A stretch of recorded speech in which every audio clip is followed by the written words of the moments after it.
مولانا صاحب اسی طرح ایک جنات پر ہی ایک سوال ہے، لاتور سے ایک صاحب ہے حکیم عثمان، ان کا کہنا ہے کہ مطلب ان کا سوال ہے کہ کیا جنات لوگ ہم سے پہلے اس دنیا پر آئے، ان کی پیدائش کیا انسانوں سے پہلے ہوئی؟ ماشاء اللہ، یہ سوال بھی بہت اہم ہے اور ایسے سوالات کرنا چاہیے۔ دلچسپی جس شخص کو ہے جی اور ان عنوانات میں، تو اس سے دوسروں کو سوال کرنے سے دوسروں کو فائدہ بھی ہوتا ہے۔ جی ہاں، اصل میں جنات کی پیدائش انسان سے قبل ہوئی ہے، اور آپ نے قرآن پاک کے اندر بھی دیکھا ہوگا کہ من الجنتی والناس، پہلے لفظ جن موجود ہے، بعد میں انس ہے، تو جنات کی پیدائش انسان سے قبل ہوئی۔ حضرت عبداللہ ابن عمرو بن عاص رضی اللہ عنہ فرماتے ہیں کہ اللہ تعالیٰ نے جنات کو انسان سے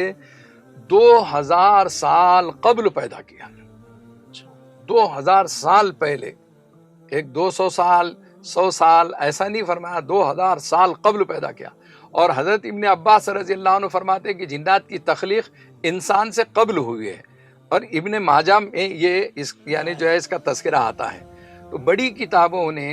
یعنی جو ہے اس کو تذکرہ کیا ہے کہ جنات کی پیدائش جو ہے انسانوں سے قبل ہوئی ہے۔ اب ظاہر ہے کہ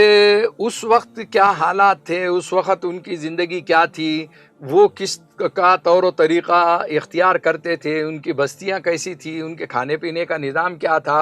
اور جنات کے اندر بھی یہ قبیلے کیا تھے، فلاں چیز تھی، تو وہ اس زمانے کی بہت ساری باتوں کو کوئی موجود ہی نہیں تھا تو کیا بتائے گا۔ لیکن بعد میں جیسے جیسے علم آتا گیا اور قرآن میں کچھ اس کے اشارے ملے، احادیث میں اس کے کچھ اشارے ملے، نبی کریم صلی اللہ علیہ وسلم نے صحابہ کے درمیان میں فرمایا کہ دیکھو جنات کی ایک جماعت جو ہے قرآن سن رہی ہے، اور دیکھو جنات کی ایک جماعت جو ہے ہمارا